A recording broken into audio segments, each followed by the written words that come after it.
Aujourd'hui, on va faire la manche papillon sur un pyjama.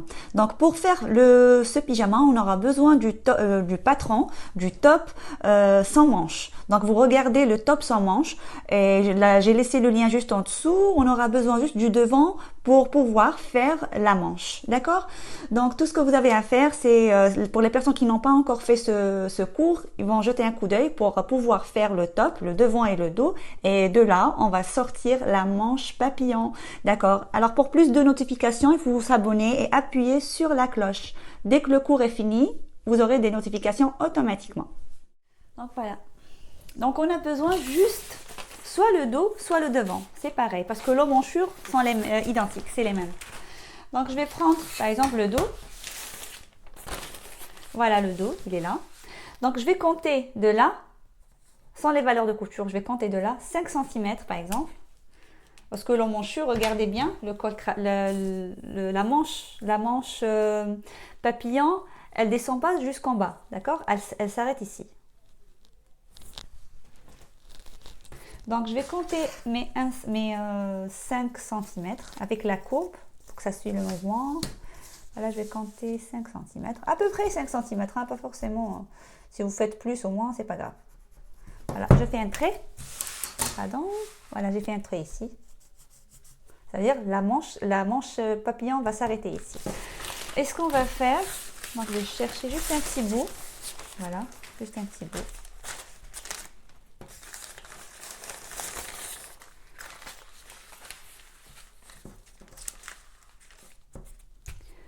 Une épingle, ou deux, ou trois.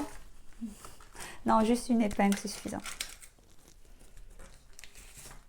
D'accord? Et je vais tracer là.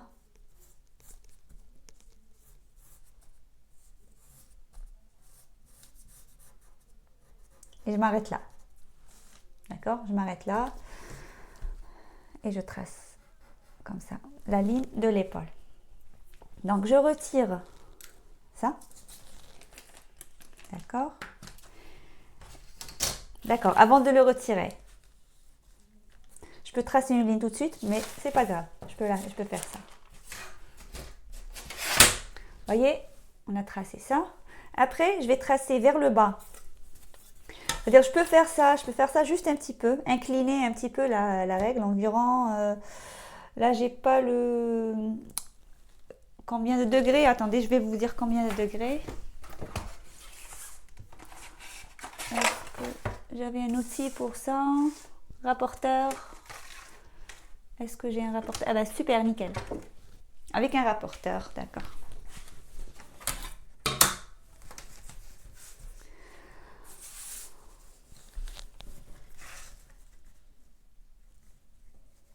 Je vais le poser comme ça. 45, c'est pas 45, plus que 45. C'est... attendez, je vais vous dire ça.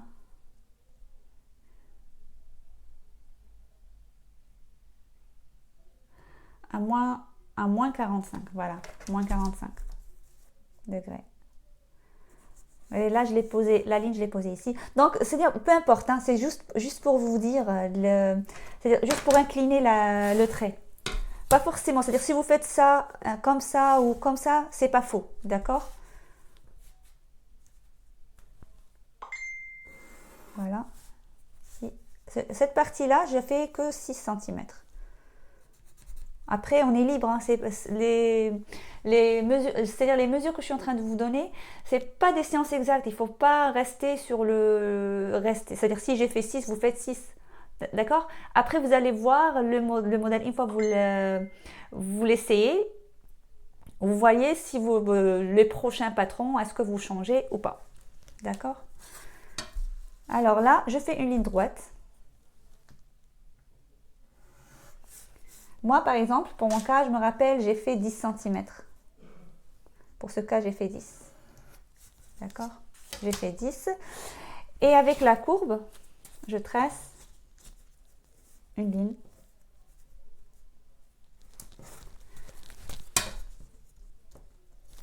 Non, dans ce sens, c'est mieux.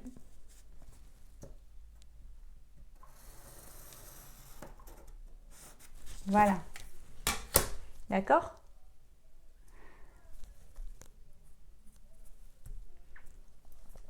Donc ça, c'est la ligne de manchure et on ne rajoute pas de valeur de couture, tout est fait. Après, ce qu'on va faire, on va partager cette ligne en quelques parts. D'accord? Environ 4 ou 5 cm. Comme ça, on fait ça. Et ça, vous voyez, c'est la couture floue, donc il ne faut pas donner trop d'importance aux détails. D'accord? Là, on a 1, 2, 3, 4, 5.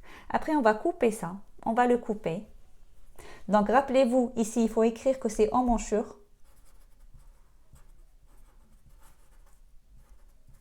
Et le sens de l'emmanchure, c'est comme ça. Comme ça, on ne se trompe pas. On sait très bien que c'est cette partie qui va être cousue avec l'emmanchure du haut. Après, ce qu'on va faire, couper.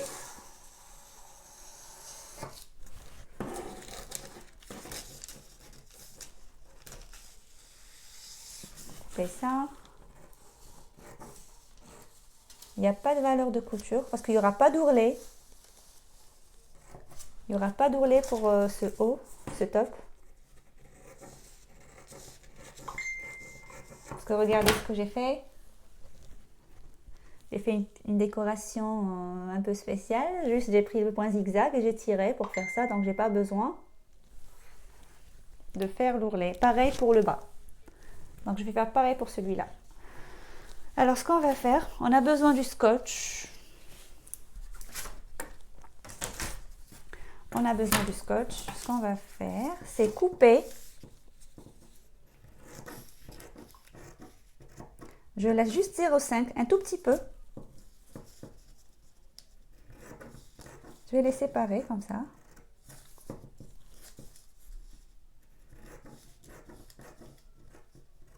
Hop.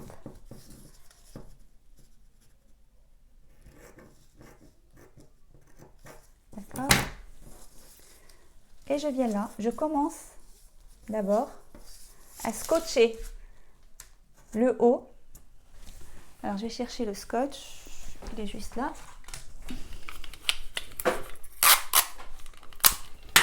Il faut toujours commencer par scotcher le haut.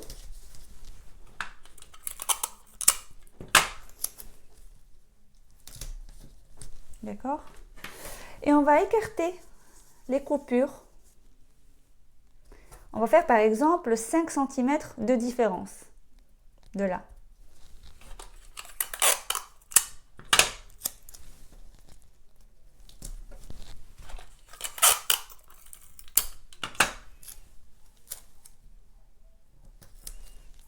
Après l'autre, 5 cm.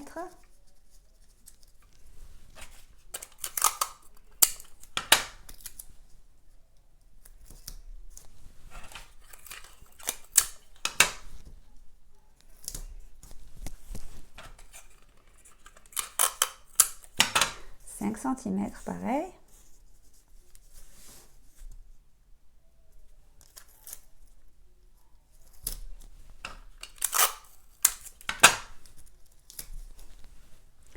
Cinq centimètres, pareil. Par contre, là, j'aurais dû laisser un peu plus, c'est pas grave. Je vais glisser un petit bout.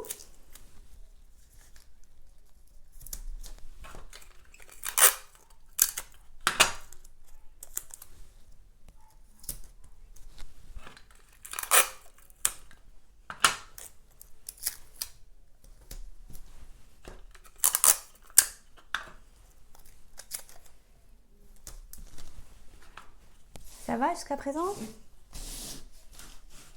Je vais juste descendre comme ça. Comme ça, on verrait de plus proche, de plus près.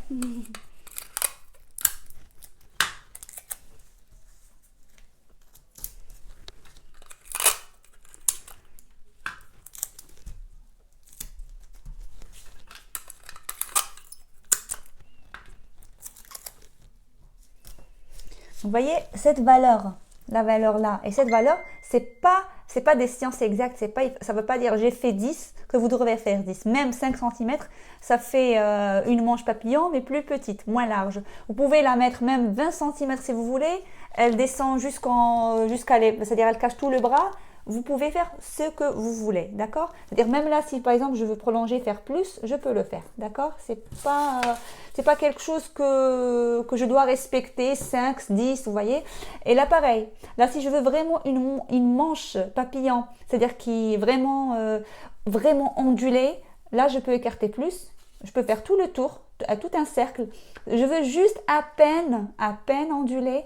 Là, je peux faire que 3 cm, 3 par exemple. D'accord? Donc là, je vous ai donné une moyenne. D'accord? Par exemple, là j'ai fait 10. Par exemple, si je veux faire plus, c'est-à-dire sur celle-là, la verte, j'ai fait 10 cm. Celle-là, je vais changer. Je vais faire par exemple plus. Allez, on va pousser jusqu'à 18 cm. Allez, on va pousser jusqu'à 18 cm et on va voir ce que ça donne. D'accord? Après, ce qu'on va faire, on va tracer une nouvelle courbe.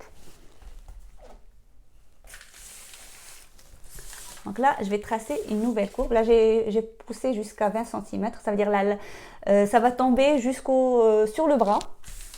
Donc là, je le laisse ici, pareil. Je le laisse pareil. D'accord? Et je vais tracer ma ligne comme ça. Je vais me servir de la courbe.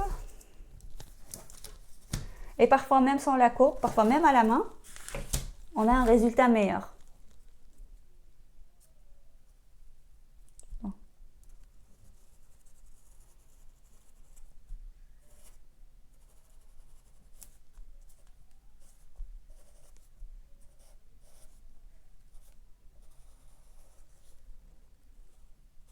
Dès l'instant où la main elle est posée, on peut gérer l'arrondi facilement. C'est comme si c'est un compas, notre main, on se sert de notre main comme un compas. Vous voyez? Ça tient bien. Mais si je prends ma main, je n'arrive pas à tracer la courbe correctement. Voilà. Vous voyez comment l'arrondi, elle est bien harmonieuse? Donc là, ce que je vais faire, c'est couper. Et ça, je dois le retracer, faire la flèche, pour dire que la manche, ça va être placé ici. Donc ça, c'est l'épaule, c'est la ligne de l'épaule. Et ça, c'est le bas de l'emmanchure. Ça, c'est l'emmanchure.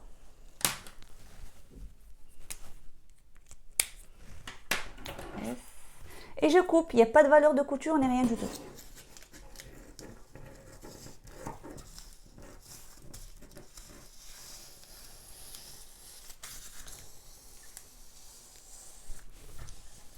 Je l'ai fait grande. J'ai fait une grande manche papillon. Pas de valeur de couture.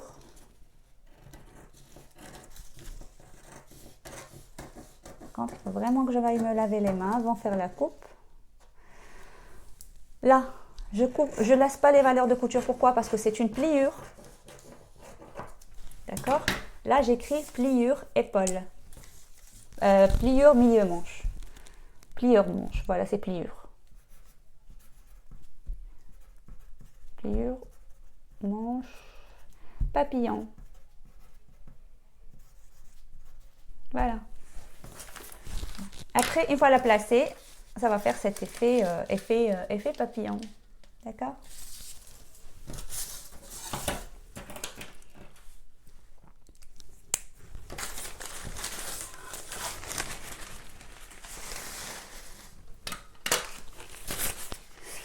Donc, ce qu'on a fait là, pour l'emmanchure, regardez, donc là, je vais le placer. Il y a un bout que je dois scotcher.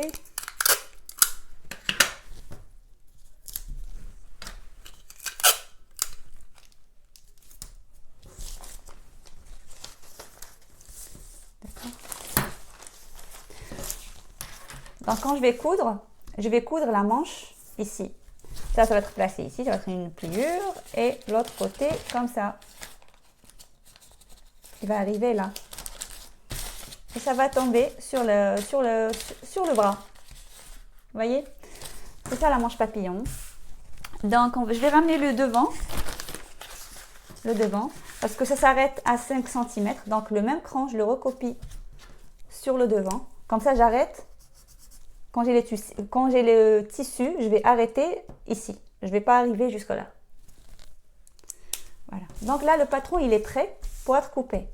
Je vais juste me laver les mains et je reviens.